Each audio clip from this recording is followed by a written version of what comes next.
बिस्मिल्लाहिर्रहमानिर्रहीम। अस्सलाम वालेकुम। फिरौन का ईमान मकबूल नहीं हुआ। फिरौन जब अपने लश्करों के साथ दरिया में गर्क होने लगा तो डूबते वक्त 3 मरतबा उसने अपने ईमान का ऐलान किया, मगर उसका ईमान मकबूल नहीं हुआ और वो कुफर ही की हालत में मरा। लिहाजा बाज लोगों ने जो ये कहा है कि फिरौन मोमिन होकर मरा, उनका कौल काबिल एतबार नहीं। डूबते वक्त 1 मरतबा फिरौन ने आमंतु कहा, यानी मैं ईमान लाया। दूसरी मर्तबा अन्नहु ला इलाहा इल्लल्लज़ी आमनत बिही बनो इसराइला कहा, यानी उस अल्लाह के सिवा जिस पर बनी इसराइल ईमान लाए दूसरा कोई खुदा नहीं है। और तीसरी मर्तबा ये कहा कि वाना मिनल मुस्लिमीन, यानी मैं मुसलमान हूँ। रिवायत है कि हजरत जिब्राइल अलैहिस्सलाम ने फिरौन के मुंह में खुदावंद ताला के हुक्म से कीचड़ भर दी थी और वो अच्छी तरह कलमा ईमान अदा नहीं कर सका। ये भी एक हिकायत मंकुल है कि जब फिरौन तख्ते सल्तनत पर बैठकर खुदाई का दावा करता था तो हजरत जिब्राइल अलैहिस्सलाम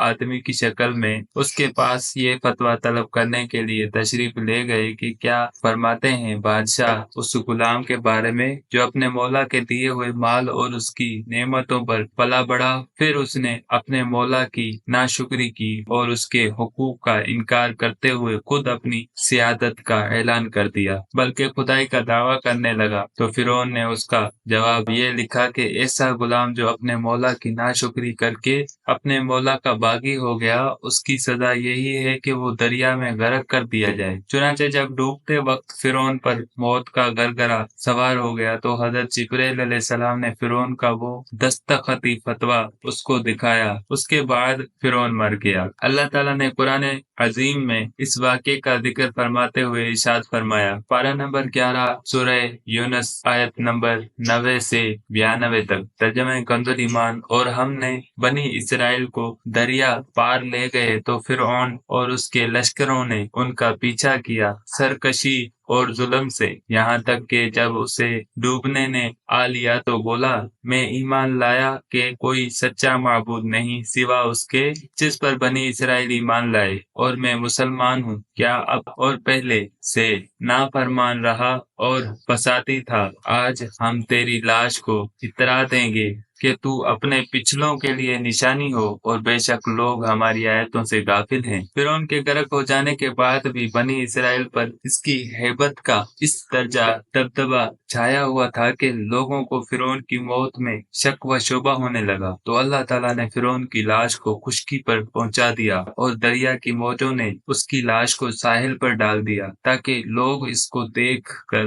उसकी मौत का यकीन भी कर लें और इसके अंजाम से इबरत भी हासिल करें। मशहूर है कि इसके बाद ही पानी ने लाशों को कबूल करना छोड़ दिया और हमेशा पानी लाशों को ऊपर तैराता रहा है या किनारे पर फेंक देता है। फिरौन ने बावजूद यका 3 मरतबा अपने ईमान का ऐलान किया, मगर इसका ईमान फिर भी मकबूल नहीं हुआ। इसकी क्या वजह है? तो इसके बारे में मुफस्सिरीन ने 3 वजहें बयान फरमाई हैं। अव्वल ये कि फिरौन ने अपने ईमान का इकरार उस वक्त किया जब अज़ाब इलाही उसके सर पर मुसल्लत हो गया और मौत का गरगरा उस पर तारी हो गया। और अल्लाह ताला का इरशाद है कि पारा नंबर 34 सूरह अल मोमिन आयत नंबर 85, यानी अल्लाह ताला का ये दस्तूर है कि जब किसी कौम पर अजाब आ जाता है तो उस वक्त उनका ईमान लाना उनको कुछ भी नफा नहीं पहुंचाता। क्योंकि फिरौन अजाब आ जाने के बाद जब मौत का गरगरा सवार हो गया उस वक्त ईमान लाया, इसलिए अल्लाह ताला ने फिरौन के ईमान को कबूल नहीं फरमाया और जिब्राइल अलैहिस्सलाम को हुक्म दिया कि उसके मुंह में कीचड़ भर दें और ये कह दें कि अब तू ईमान लाया है, हालांकि इससे पहले तू हमेशा ईमान लाने से इनकार करता रहा और लोगों को गुमराह करके फसाद फैलाता रहा। तो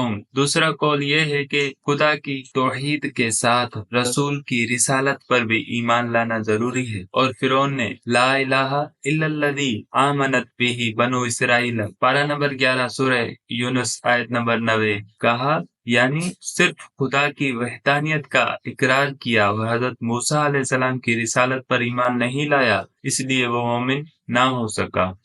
तीसरा कौल ये है कि फिरौन ने ईमान लाने के کثرت سے کلمہ ایمان کا تلفظ نہیں کیا تھا، بلکہ صرف غرق سے بچنے کے لیے یہ کلمہ کہا تھا، جیسا کہ اس کی عادت تھی کہ ہر مصیبت اور عذاب نازل ہونے کے وقت وہ گڑ گڑا کر خدا کی طرف رجوع کرتا تھا، لیکن مصیبت ٹل جانے کے بعد پھر انا ربکم الاعلی، پارہ نمبر 30 سورہ النازعات آیت نمبر 42 کہہ کر اپنی خدائی کا ڈنکا بجایا کرتا تھا۔ معلوم ہوا کہ صرف کلمہ اسلام کا تلفظ جبکہ ایمان لانے کی نیت نہ ہو بلکہ جان بچانے کے لیے کہا ہو، ایمان کے لیے کافی نہیں ہے، لہذا فرعون کا ایمان مقبول نہیں ہوا، اور صحیح قول یہی ہے کہ فرعون کفر ہی کی حالت میں غرق ہو کر مرا۔ اس پر قرآن مجید کی آیتیں اور حدیثیں شاہد عدل ہیں، اسی لیے علامہ سعدی رحمۃ اللہ علیہ نے اپنی تفسیر میں تحریر فرمایا کہ جن لوگوں نے یہ کہا کہ فرعون مومن ہو کر مرا،